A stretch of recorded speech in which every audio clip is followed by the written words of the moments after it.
Guys আজকে তুরুংসরা গেলাম, এসব মামার সাথে মজা করলাম, কাঁঠাল খেলাম, ঝর্ণাতে বেসে বেড়ালাম, আরো কি কি করলাম জানতে হলে সম্পূর্ণ ব্লগটি আপনাকে দেখতে হবে।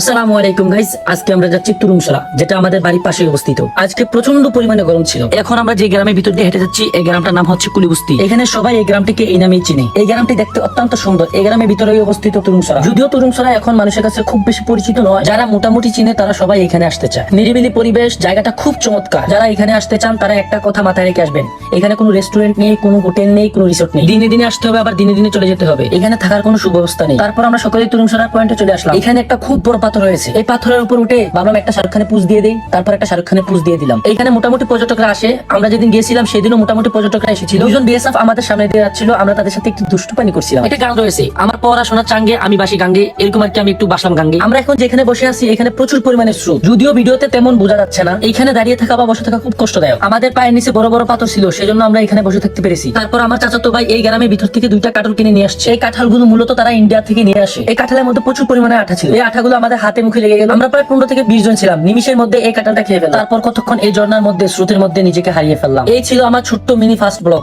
সবাই ভালো থাকবেন, সুস্থ থাকবেন, আমার জন্য দোয়া করবেন। দেখা হবে নেক্সট কোনো ব্লগ। আসসালামু আলাইকুম ওয়া রাহমাতুল্লাহ।